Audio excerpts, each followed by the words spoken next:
Bonjour à tous, on va commencer. J'espère que vous m'entendez bien. On peut commencer par une petite session-question si nécessaire. Est-ce que vous avez des questions sur ce qu'on a vu hier? Donc, je vous rappelle, vous avez dans la fenêtre participants, normalement, je pense que vous avez tous en bas au milieu un bouton lever la main, à partir duquel moi je peux vous donner la parole de façon plus facile. Est-ce qu'il y en a qui ont une question ou qui veulent faire un test son?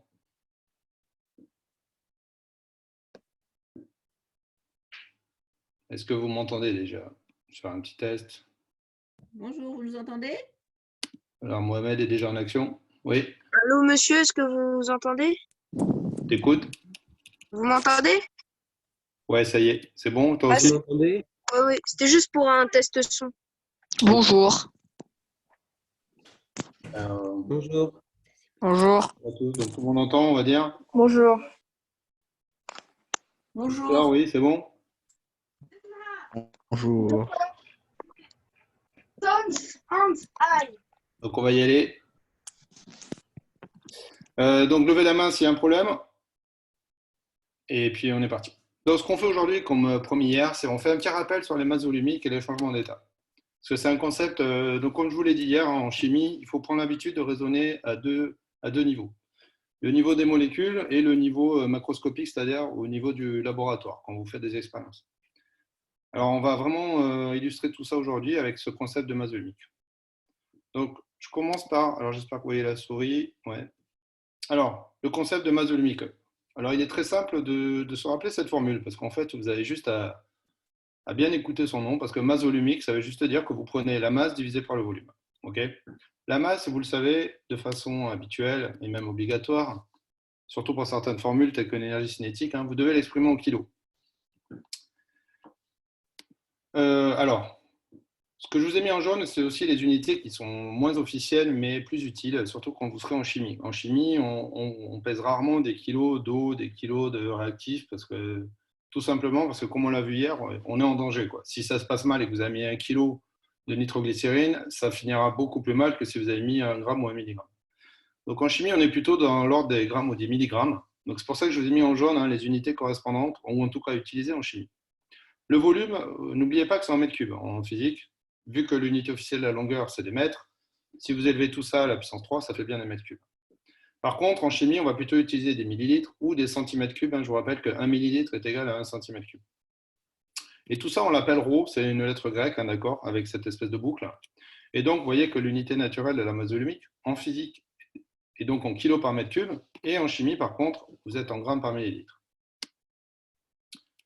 D'accord? Donc, on va voir les deux, parce que vous verrez que des fois, c'est beaucoup plus simple d'utiliser la version, on va dire, chimique que la version physique, pour éviter des conversions un peu inutiles. Voilà pour la définition.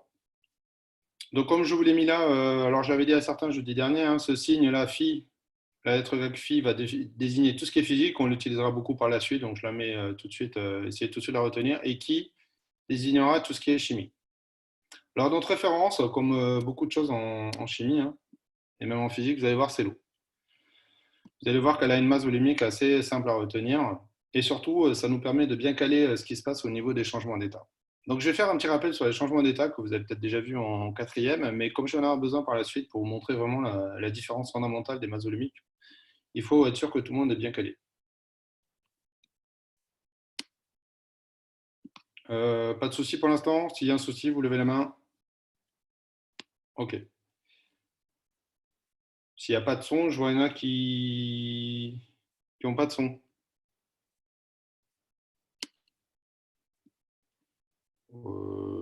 S'il n'y a pas de son, c'est que enfin, moi j'en ai. Je prends quelqu'un au hasard parmi les premiers.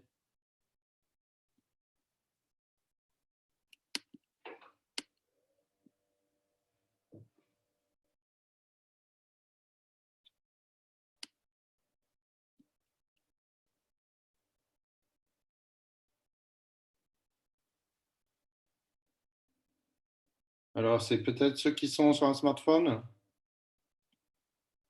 Est-ce que ceux qui ont du son peuvent lever la main, s'il vous plaît? Juste pour voir. OK, merci.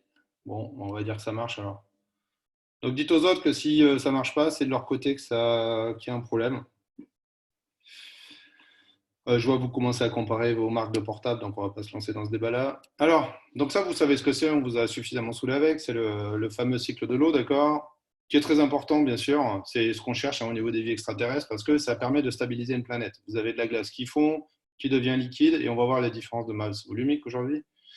Et on peut même passer par la vapeur d'eau. Donc ce cycle, il est hyper important pour stabiliser les planètes, et donc pour la recherche de vie extraterrestre. Nous, aujourd'hui, on va juste s'en servir pour faire le bilan d'une expérience que vous avez peut-être faite, qui est très très simple, qui suffit, puisqu'en effet, il suffit de faire fondre des glaçons. Si on fait fondre des glaçons, bien sûr, voilà, je n'ai pas mis les échelles, mais je pense que vous vous souvenez qu'à 0 degré, on commence à voir la fusion de la glace. Donc, on a une croissance au niveau de température. Et surtout, ce qui est important, c'est que quand on arrive à 100 degrés, on a ce qu'on appelle un palier. C'est-à-dire, c'est assez paradoxal parce qu'on continue à chauffer et pourtant, la température n'augmente pas à ce moment-là. Alors, si on fait le bilan de tout ça, bon, il y a encore des messages sur le son. Écoutez, dites-leur que je mettrai tout ça en ligne ce soir si vraiment ils n'arrivent pas à entendre. Ce sera plus simple. Donc, vous voyez, si on fait le bilan, au niveau de la fusion, on a un palier aussi. C'est-à-dire que quand la glace, alors là, je vous l'ai représenté de façon microscopique, hein, je vous l'ai dit, on va faire le rapport tout le temps entre les deux. Au niveau microscopique, on va le voir, les molécules d'eau dans la glace sont organisées en forme de petits hexagones. Ça lui confère des propriétés très particulières qu'on évoquera tout à l'heure. Et vous voyez, quand on est passé des petits hexagones de la forme solide à la forme liquide, comme on l'a rappelé hier, un liquide, vous vous souvenez, ça veut dire qu'il n'y a pas de forme spéciale, hein, mais que, en gros, au niveau microscopique, ça s'explique assez bien en disant qu'en fait, les molécules elles glissent les unes sur les autres, comme les grains de sable qu'on avait évoqués hier. Une fois qu'on est passé de la glace au liquide, si on continue à chauffer, en fait, voilà, j'ai essayé de le symboliser par une petite animation qui n'est pas terrible, c'est-à-dire les molécules, vous le savez, au niveau microscopique, hein, quand on augmente la température, l'agitation devient plus importante, l'agitation moléculaire. Et donc, on arrive à un deuxième palier. Quand on arrive à 100 degrés, vous savez que c'est une des références du degré Celsius. Quand on arrive à 100 degrés, l'eau pure au niveau de la mer, elle se transforme en vapeur d'eau. Et donc, vous avez, j'ai remis ici, hein, l'eau liquide qui se transforme en eau gazeuse.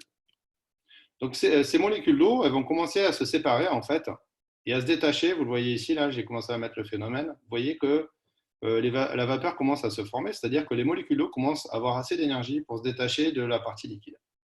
Donc, si on fait le bilan de cette courbe, et donc, bien sûr, à la fin, hein, on a quasiment, si on dépasse les 100 degrés, tout est gazeux. Vous avez une courbe, donc, par palier. Ça, il faut bien le retenir parce que c'est extrêmement important dans les changements d'état.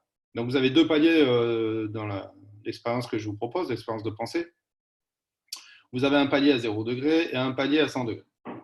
OK ? Donc ça, il faut bien le retenir. Alors, comment on explique, je répète, hein, parce que c'est extrêmement important. Comment on explique le fait qu'il y a un palier? C'est que l'énergie que vous fournissez en chauffant, cette fois, elle sert en fait au changement d'état. C'est-à-dire que vous êtes ici, on comprend bien, vous êtes en train de casser le réseau de glace en un réseau entre guillemets liquide. C'est-à-dire que vous êtes en train de décrocher les molécules les unes des autres. Ça consomme de l'énergie, ce qui fait donc que l'énergie que vous avez fournie sous forme en chauffant, d'accord, elle n'est pas utilisée pour l'excitation des molécules, donc la température n'augmente pas, mais pour la façon dont elle se comporte au niveau microscopique, c'est-à-dire vous décrochez le bloc de glace pour en faire un bloc entre guillemets liquide. Est-ce qu'il y a des questions sur cette première diapo?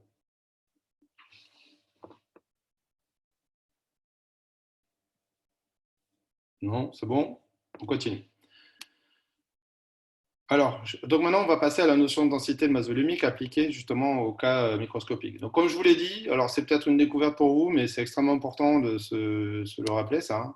Si on pouvait regarder les molécules d'eau avec un nanoscope, hein, on verrait un réseau comme ça, en hexagone. D'accord? Donc, pour symboliser que c'est un solide, hein, j'ai mis une espèce de petite plaque ici. Donc, vous voyez que ce qui est intéressant dans ce réseau, bon, c'est déjà la forme hexagonale, et c'est surtout qu'on a ici des cavités, hein, d'accord? On appelle ça des lacunes. C'est-à-dire qu'ici, il y a du vide, il y a de l'air, en fait, hein, qui vient à l'intérieur de ce réseau d'hexagones. Et ce qui est très intéressant, c'est quand on va pousser donc, sur ce réseau, ça explique un truc assez important que vous avez déjà sûrement vécu, c'est que quand vous appuyez sur de la glace, vous pouvez tester ça chez vous ce soir.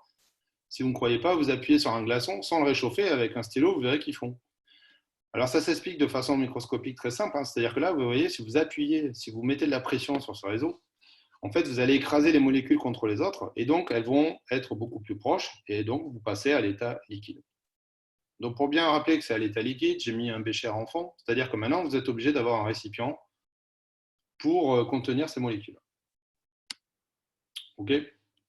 Alors, en passant quand même, je vous rappelle que ça explique aussi pourquoi le ski fonctionne, hein, le patin à glace, ou pourquoi vous glissez sur la glace. C'est-à-dire que quand vous faites du patin à glace ou du ski, on ne s'en rend pas compte, mais en fait, on est en train de glisser sur une couche microscopique d'eau liquide.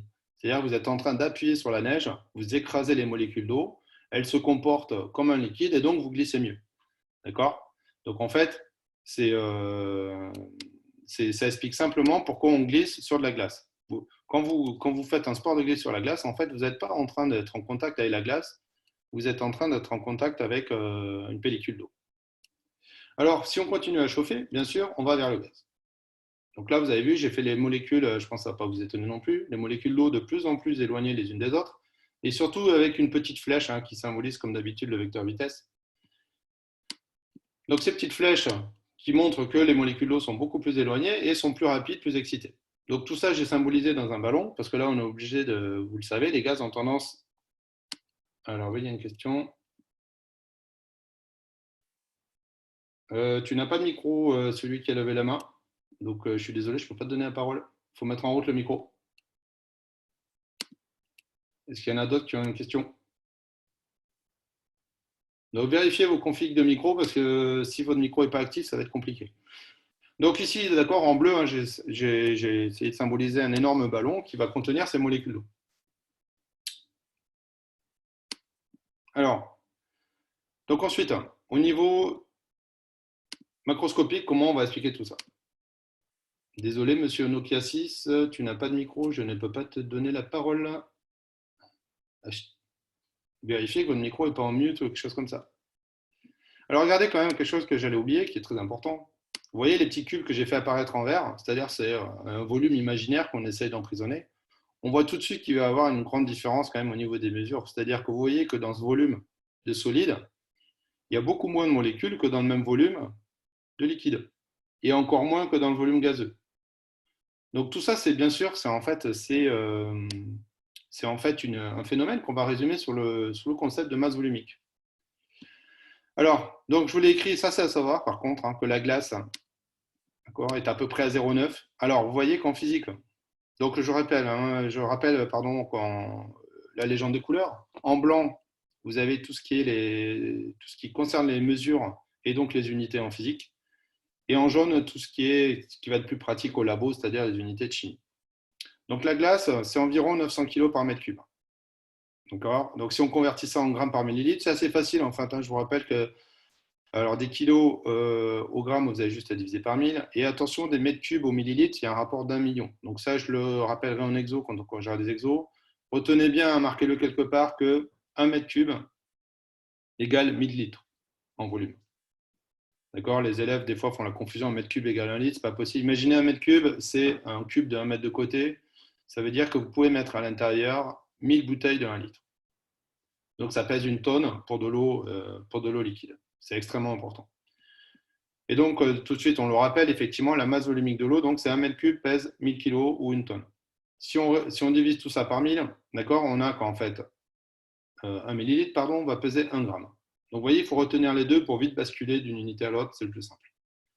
Et si on passe au niveau gazeux, on s'aperçoit ce qu'on a évoqué au niveau microscopique, hein, vous voyez qu'en fait, on a très peu d'atomes dans le volume donné, là, très peu de molécules, pardon. Et donc, vous voyez, on arrive à une masse volumique qui est vraiment beaucoup, beaucoup plus faible. C'est-à-dire que là, on n'a même pas 1 kg par mètre cube. D'accord? C'est-à-dire, si on emprisonne 1 mètre cube d'atmosphère, on aura à peine 1 kg à la balance. Et donc, au niveau des unités chimiques, vous voyez, on a quelque chose de très, très faible aussi. Est-ce que tout va bien jusque-là? Ah oui, pardon. Oui, Mohamed? Ça veut dire quoi les trucs en jaune et en blanc, c'est quoi la différence? Les trucs en jaune, comme tu dis, c'est les unités en chimie, c'est-à-dire des unités faciles à mesurer au niveau du labo, grammes, millilitres. C'est la même chose, les deux, mais sauf qu'en blanc, c'est les unités officielles de physique. Okay? Vous devez Ok, facilement d'accord. savoir passer de l'une à l'autre. Donc, moi, je vous conseille de retenir celle que je montre ici. Vous voyez la souris ou pas? Oui, Ok. Donc, c'est ça le plus important. C'est-à-dire que vous retenez les deux valeurs pour l'eau et vous risquez rien dans les exos, ça vous évite de faire des bêtises. Est-ce que c'est bon? Est-ce qu'il y a d'autres questions? Alors, donc je continue. Ouais, ça discute beaucoup sur le forum, mais bon, si vous voulez. Ok, alors la densité, c'est un autre concept qui est très très similaire à la masse volumique, hein. Sauf qu'on a enlevé l'unité, je vais vous expliquer pourquoi. En fait, on fait juste le rapport entre la masse volumique du corps étudié et la masse volumique de l'eau pure, d'accord, de l'eau sous forme liquide. Donc si on applique cette définition qui est juste un rapport, donc vous voyez, le rapport concerne aussi les unités. Donc si vous divisez des grammes par millilitre par des grammes par millilitre, bah, ça fait 1 aussi, donc les unités disparaissent. Et donc, vous voyez, si on fait 0 g par millilitre divisé par le 1 g par millilitre classique de l'eau liquide, on arrive à 0,9. Mais cette fois, important, il n'y a pas d'unité. Bien sûr, par définition, la densité de l'eau, hein, vu que c'est la masse volumique de l'eau divisée par elle-même, c'est 1. Donc ça, c'est la définition quasiment. On sait qu'on a de l'eau liquide pure si on a une densité de 1. Si on applique ça au gaz, à l'eau sous forme gazeuse, on a le 6-10-4 divisé par 1, facile, ça fait du 6-10-4, mais là aussi, j'insiste, il n'y a plus d'unité. Donc voilà le plus important, les deux formules, hein. Donc la densité, c'est la masse volumique du corps sur la masse volumique de l'eau. Mais vous voyez, je vous conseille de manipuler la masse volumique. Parce que la masse volumique, dès qu'il y a des unités, donc bon, peut-être que ça ne vous plaît pas encore les unités, mais je vous rappelle, ça vous permet de savoir si votre formule est juste ou pas. Et si jamais on vous demande après de multiplier par des millilitres, qu'on essaye de vous piéger avec des mètres cubes, vous avez tout de suite, d'accord, le warning qui s'allume, parce que vous allez voir que les unités ne sont pas identiques. Donc moi, je vous conseille de vraiment tout faire à la masse volumique. Et si vous devez passer la densité, vous voyez, c'est extrêmement simple. Vous avez juste à diviser par 1 et enlever les unités. Donc ça revient à quasiment rien faire. Voilà pour la partie la plus importante. Donc maintenant, ce que je vais vous montrer, c'est, on va revenir un peu, maintenant qu'on a expliqué au niveau microscopique ce qui se passait, on va regarder quelques vidéos qui permettent de voir un peu ce qui se passe au niveau macro. Alors là, ce qui se passe ici, c'est qu'on a simplement quelqu'un, d'accord, qui est en train de crayonner un bout de papier. Alors pourquoi on fait ça? Ça a l'air très bête, mais en fait, quand vous mettez du graphite, en fait, vous savez que votre crayon contient du graphite, hein, c'est-à-dire une forme de carbone. En fait, il va devenir non polaire. Vous verrez ça un peu plus tard, hein, c'est un concept de polarité, c'est-à-dire que est-ce que ça va bien se mélanger à l'eau pour vous actuellement? C'est-à-dire l'eau, retenez que c'est polaire, et là, quand vous mettez du graphite, ça ne va pas du tout se mélanger à l'eau. Ça va nous permettre de faire un petit test un peu plus tard. Donc là, je remets le son, je vous laisse écouter.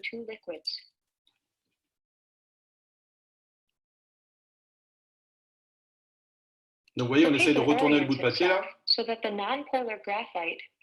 qui d'un côté est laissé nu, le papier, et de l'autre côté contient du crayon.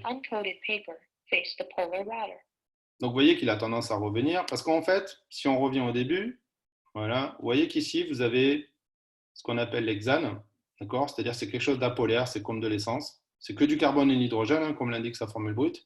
Et ici, vous avez de l'eau. Donc, vous voyez, on voit déjà la différence de masse volumique ou de densité. C'est-à-dire que l'eau est à une densité de 1 et l'hexane a forcément une densité plus faible vu qu'il flotte au-dessus. Une autre vidéo pour vous montrer que ce n'est pas toujours le cas, qu'on n'a pas que des liquides moins denses que l'eau.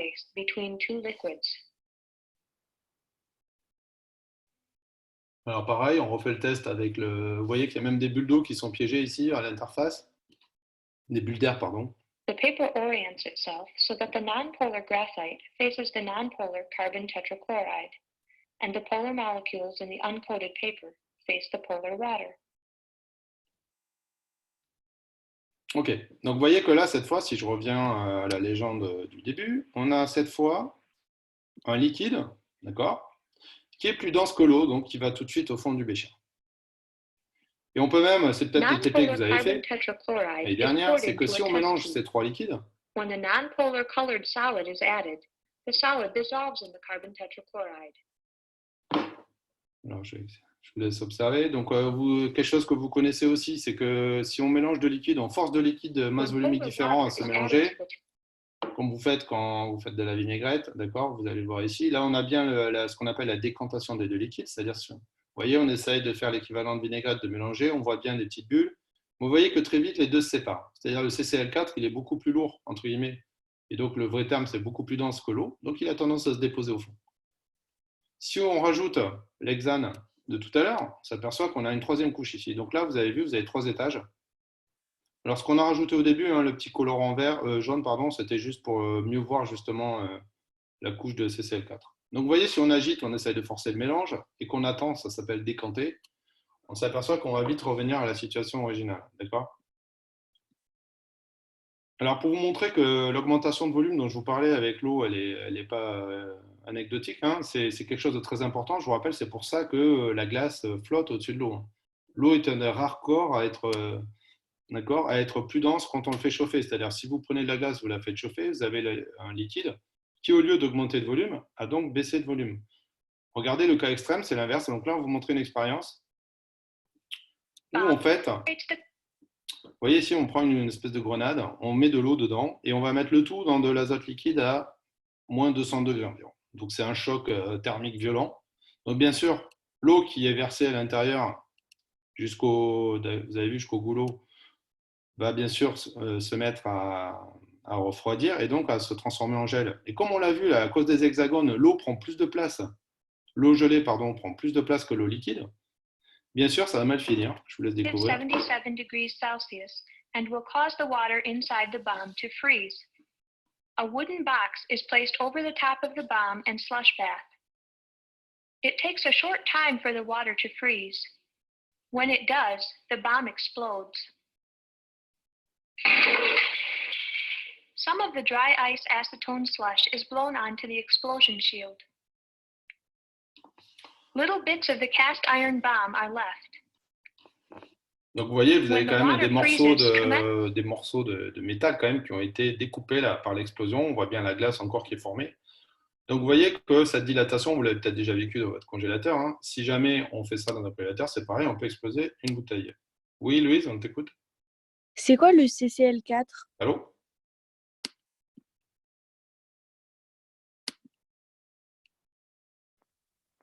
C'est quoi le CCl4? Tu peux répéter, je te plaît, j'étais plus près du micro, je n'ai pas entendu. 4. Pardon, j'ai entendu que la fin. Vas-y, vas-y.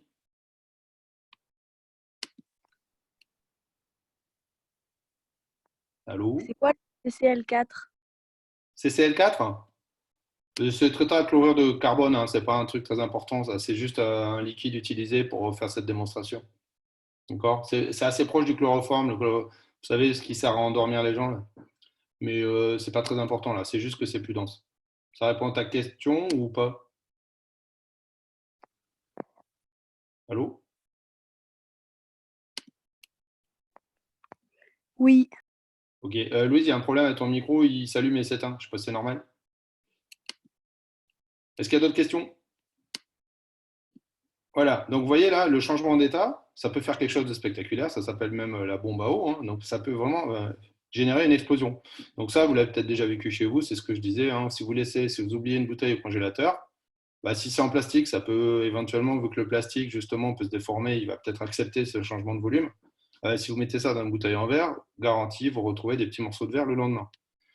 Alors, si on continue sur les petites manips macroscopiques, ça, c'est quelque chose que vous connaissez. Bon, j'ai oublié un F, c'est pas grave. C'est ce qu'on appelle l'éthanoate de sodium. Donc ça s'achète. D'accord?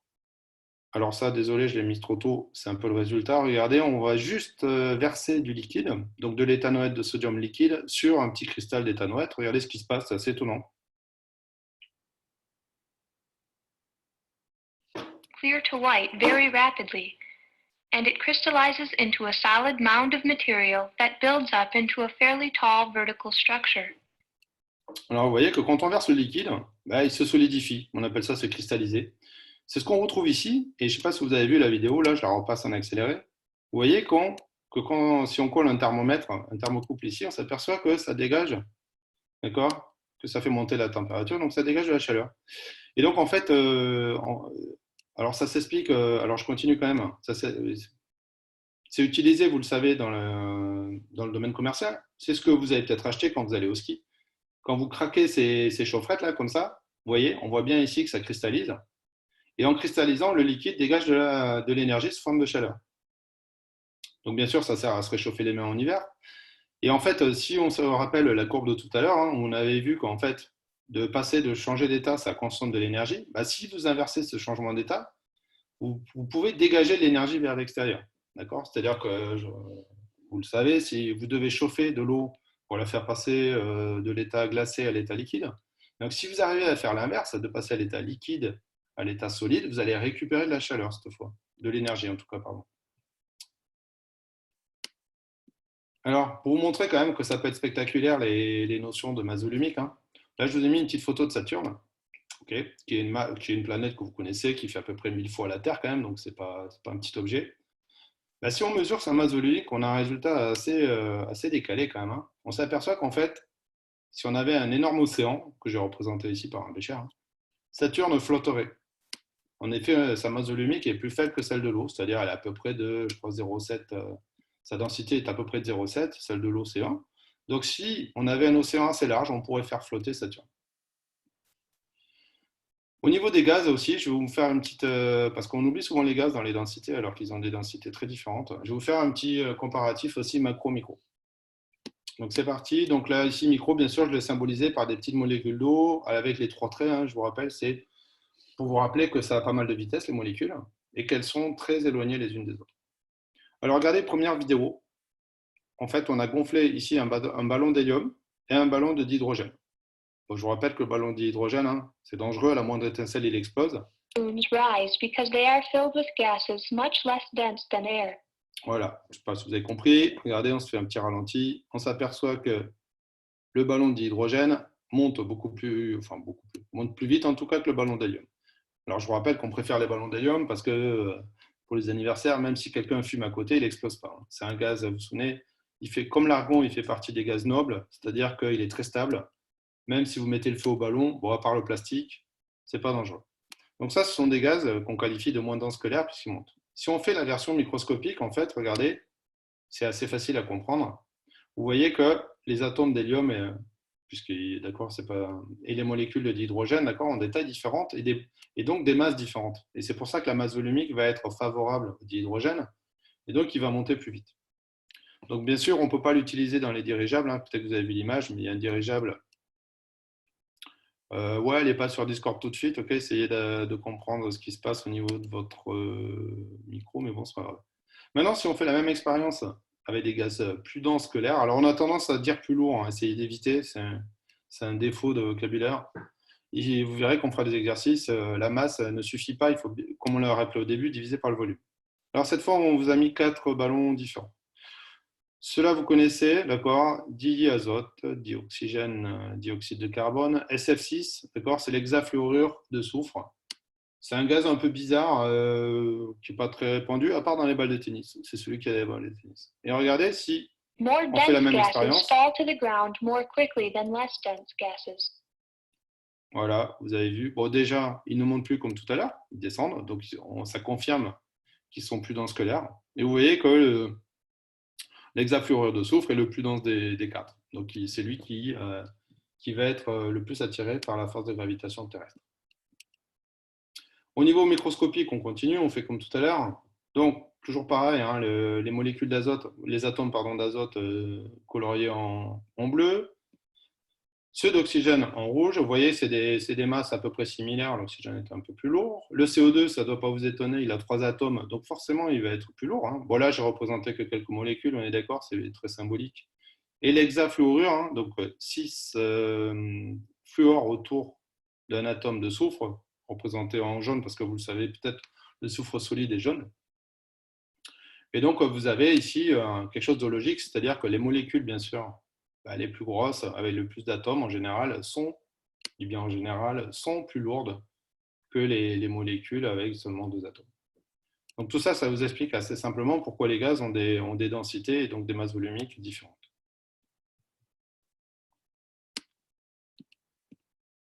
Est-ce qu'il y a des questions là-dessus?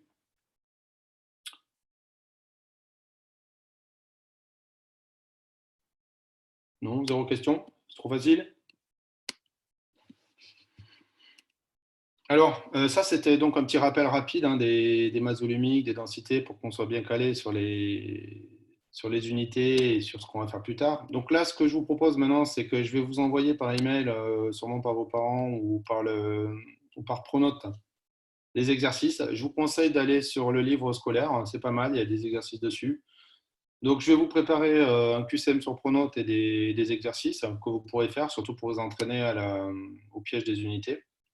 Et donc on se reparle la semaine prochaine à propos de tout ça. Je corrigerai, je répondrai à vos questions. Est-ce qu'il y a des questions pour l'instant sur le cours?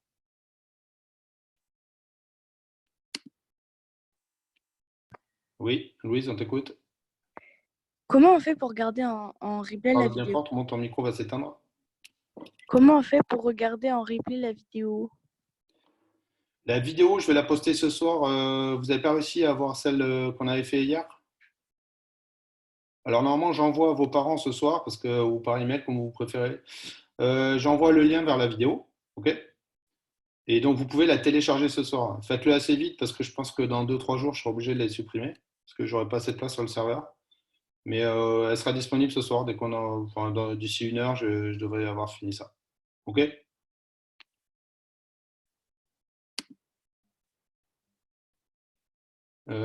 Juliette, tu avais demandé la parole aussi? Oui, le début, je ne l'ai pas entendu sur la masse volumique. Est-ce que vous pouvez vite faire et récapituler, s'il vous plaît? La première diapo, tu veux dire? Oui, parce que j'ai pas entendu le début, il y avait un problème avec le son. Oui, d'accord, je vais revenir. Je prends les questions et je reviens au début. Il y avait encore une question. Oui, Émilie? Oui, est-ce qu'on devra vous les rendre, du coup, les travaux avec le QCM? Me les rendre, c'est un grand mot. Je pense que si vous êtes là, c'est pour vous entraîner. Non, vous vous entraînez. Moi, je réponds aux questions après. C'est-à-dire que ceux que vous avez trouvés faciles, c'est pas la peine qu'on en parle trop. Je vous montrerai rapidement la correction quand même. Moi, je suis là plutôt pour vous entraîner. À moins que vous voulez que je les corrige, je peux le faire, mais il vaut mieux me les envoyer par email alors. D'accord, merci.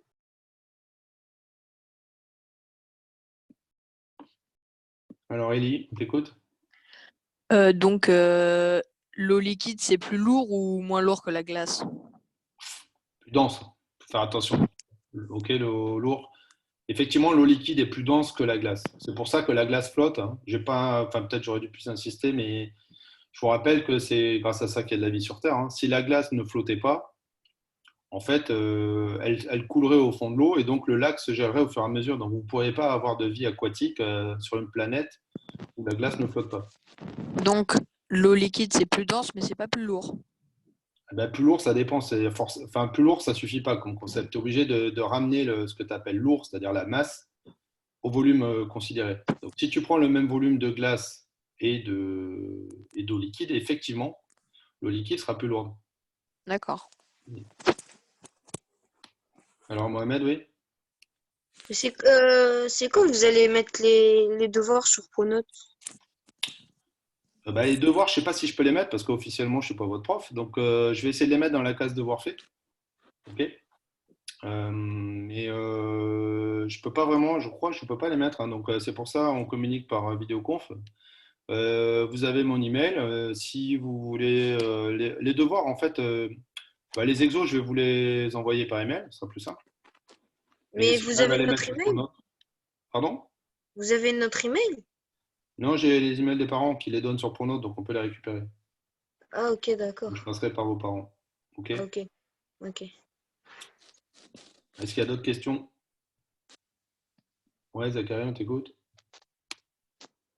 La masse volumique, c'est la même chose que... Enfin, la densité et la masse volumique, c'est la même chose. C'est juste que la densité, ça permet de comparer. Ouais, c'est exactement ça. C'est-à-dire que les deux sont quasiment identiques, sauf que vous devez connaître la différence, c'est l'unité en fait, hein, si on va vite. Hmm. C'est la même valeur numérique, les deux, sauf que la masse volumique, comme son nom l'indique, vous avez une masse divisée par un volume, c'est-à-dire des kilos par mètre cube. Ok. Mais je vous conseille d'utiliser la masse volumique. Ok, même si on vous donne la densité, vous plaquez directement une unité derrière qui vous arrange, hein. Si vous êtes en physique, si on vous dit D égale, par exemple, pour le fer, c'est à peu près 8, je crois. Donc la densité du fer, c'est 8. Si on vous dit on prend une plaque de fer de 100 mètres cubes, tout de suite, vous voyez des mètres cubes, donc vous allez tout de suite, en début d'exo, dire si la densité est égale à 7, j'écris que ρ, la masse volumique, est égale à 7 d'accord, 7000 kg par mètre cube. Donc, vous êtes déjà bien parti sur les unités. Surtout si on vous laisse le choix, choisissez la bonne unité. Ok. C'est bon? Merci beaucoup. Alors, il y a d'autres. Hamza, oui, on t'écoute. Mais monsieur, moi en fait, ça n'a rien à voir, mais c'est normal, sur le cours, ça met un écran noir et j'entends pas très bien le son. Non, normalement, tu dois avoir la présentation.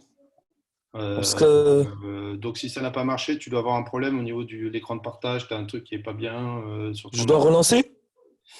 peut-être. Et puis surtout, bah, c'est pas grave. Là, pour l'instant, écoute la fin et tu regarderas la vidéo ce soir. D'accord, ok, merci. Est-ce qu'il y a d'autres questions? Ellie, il y a encore une question? Non. Pardon, je me suis trompé. Ok, donc je reviens. Il y a eu une petite demande là, de revenir au début. Je ne sais plus qui c'était. C'était la première diapo que je refais rapidement. Donc la première diapo, bah, en fait, c'est la formule de la masse volumique hein, avec les unités en physique ou en chimie. Ok. La référence, c'est toujours l'eau, avec le cycle de l'eau, d'accord. Et surtout, vous vous rappelez que la valeur référence fondamentale, c'est que l'eau, bah, d'accord, c'est 1 kg par litre. Donc ça, c'est facile à retenir pour vous, c'est-à-dire qu'une bouteille de 1 litre pèse 1 kg pile pour de l'eau liquide. Si c'est de la glace, ça va peser un peu moins. Vous avez aussi fait le concept de palier qui est très important, que vous devez retenir. Si vous faites des changements d'état, regardez, si vous mesurez la température, il se passe quelque chose d'assez étonnant au début. C'est que la température, bien que vous chauffiez, d'accord, pardon, bien que vous chauffiez, la température n'augmente pas à certains endroits. Ces endroits, c'est ce qu'on appelle les paliers. Palier à 0 degré pour l'eau, palier à 100 degrés pour l'eau aussi, mais lors du changement d'état liquide-gaz. Et ça, on l'explique, hein, je vous l'ai dit, parce que ici, regardez, quand on continue à chauffer des molécules qui coulissent les unes sur les autres, c'est-à-dire une molécule liquide, de l'eau liquide, pardon, on arrive à décrocher petit à petit les molécules, mais ce décrochage, il consomme de l'énergie, d'accord? Et donc, c'est pour ça que la température n'évolue pas, jusqu'à ce qu'on ait décroché toutes les molécules d'eau et qu'on ait fini par les transformer sous forme gazeuse. Ça se comprend, je crois, encore mieux sur le cas solide-liquide, la fusion. Là, regardez, vous avez le réseau d'hexagones qui, tant que vous n'avez pas chauffé, est encore stable. Quand vous chauffez, vous augmentez vous cassez ce qu'on appelle les liaisons hydrogène, vous verrez ça plus tard. C'est des petites liaisons, vous voyez, entre l'oxygène et l'hydrogène d'une molécule voisine. Ce n'est pas des liaisons aussi fortes que celles que vous verrez la semaine prochaine, hein, que des liaisons covalentes, mais ça suffit à maintenir cet état d'hexagone. Donc, quand vous cassez cet état hexagonal, vous avez des molécules qui coulissent les unes sur les autres. D'accord? Pour faire ça, il faut bien sûr dépenser de l'énergie et donc la température à ce moment-là, enfin tant que vous n'avez pas cassé tous les réseaux hexagonaux, cette température ne pourra pas évoluer. Dès que vous avez toutes les molécules transformées sous forme, d'accord, plus compacte et donc à l'état liquide et macroscopique, vous allez avoir la température qui reprend et qui monte même très vite. Est-ce que ça répond à ta question de tout à l'heure?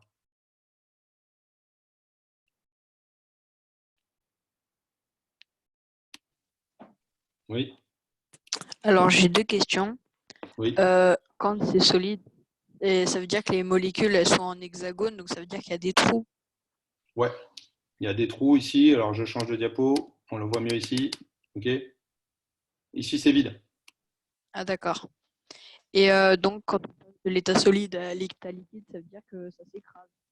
Ouais, voilà. C'est comme ça que je vous expliquais simplement quand on skie, quand on fait du patin à glace. Là, vous imaginez bien que si j'écrase, si vous appuyez par le haut sur ces molécules, le réseau va être détruit et les molécules d'eau vont être de plus en plus compactées les unes sur les autres, ce qu'on appelle un liquide, vu D'accord. qu'elles peuvent glisser. C'est bon? Ouais. D'autres questions? Alors, je vais remettre mon email parce que c'est demandé.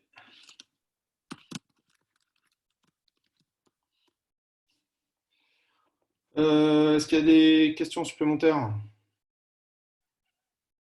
Donc, je pense que c'est mieux ce format-là. Je ne sais pas, vous me direz ce que vous en pensez par l'intermédiaire de vos parents, si vous préférez des cours d'une demi-heure ou plus long. Je pense qu'une heure de vidéoconf, c'est un peu compliqué, mais bon, vous me dites ce que vous préférez. Donc, ce que je vous propose, s'il n'y a pas de questions supplémentaires, c'est qu'on en reste là. A priori, on reste sur le créneau horaire du jeudi, sauf s'il y a des demandes différentes, vous m'envoyez ça par SMS. On reste sur jeudi prochain et on peut commencer à corriger des exercices ou à faire une autre leçon comme vous voulez. Donc, vous me dites par mail ce que vous préférez ou tout de suite. Oui, Émilie? Alors, Jeudi 15h, c'est ça? oui, comme hier, ça vous va? Ok, merci. En fait, c'est l'heure habituelle où normalement on a devoir faire, hein, vous rappelez, pour ceux qui sont venus la première fois, de 15h à 17h en gros. Ok, merci. Oui, Mohamed? Monsieur, est-ce qu'on peut faire plus de cours de 1 heure et plusieurs fois, mais pas de cours de 2 heures? Oui, je crois qu'on va se rapprocher de cette solution parce que hier c'était un peu long.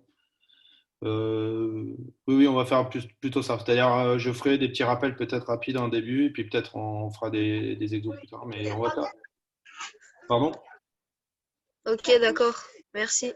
Bah, après, dites-moi vos préférences par email Ouais. ou sur l'outil conversation en bas. Mm. Bah ouais, c'est bien ça.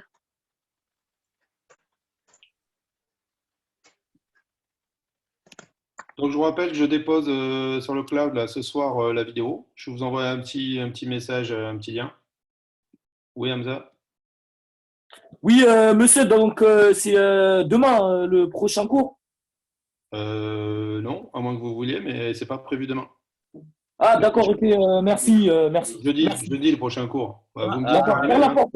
Merci, d'accord. Oui, Sacha? C'était pour savoir si, combien de cours il y aura par semaine. S'il y aura que le jeudi ou il y aura d'autres jours aussi. Bah, pour l'instant, on reste sur le jeudi parce que je dois faire d'autres cours au terminal et aux premières dans la semaine. Mais si vous me trouvez un créneau où vous êtes tous disponibles, moi, je suis pas contre. Si D'accord. vous avez beaucoup de vidéoconférences pour l'instant ou pas? Non, on n'en a pas. Bah, alors, ce qu'il y a, vous devez avoir des devoirs quand même, donc il faut aussi faire cela. Bah, si vous voulez, on peut se voir régulièrement. C'est à vous de me dire. Envoyez-moi par email vos préférences. Si c'est, je sais pas, une demi-heure tous les 2 jours. Faites-moi vos propositions, puis je vous dirai par SMS. D'accord, merci beaucoup. Natacha, oui? Est-ce que c'est possible en début de semaine faire un truc comme ça, vrai, mais environ de 30 minutes pour juste corriger les exercices que vous donnerez. Comme ça, on peut les faire le week-end. Lundi, vous voulez dire? Faire ça lundi? Bah, pour corriger au moins les exercices. Oui, on peut faire ça. Bah, écoutez, je vous envoie les. Je ne sais pas si je peux vous en. Alors, donc, comme je vous l'ai dit, vous pouvez. Enfin, il vaut mieux qu'on fasse tous les mêmes exos.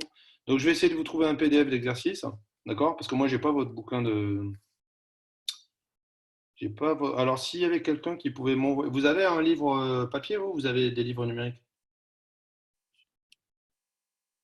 Ceux que j'ai en ligne, c'est qui? Ouais, Natacha, tu m'entends? Oui, je vous entends. Est-ce que vous avez un livre classique ou vous avez un livre numérique? Oui, on a un manuel. Ok. Bah, si vous pouvez m'envoyer une photo à mon email des pages concernant les masses volumiques, on peut partir là-dessus, que tout le monde ait la même chose. Et puis comme ça, moi, je corrige cela. D'accord. Ça vous va? Donc, s'il y en a un ou deux là, qui peuvent m'envoyer des photos de vos pages sur les masses volumiques, comme ça, je vous donne les exos à chercher.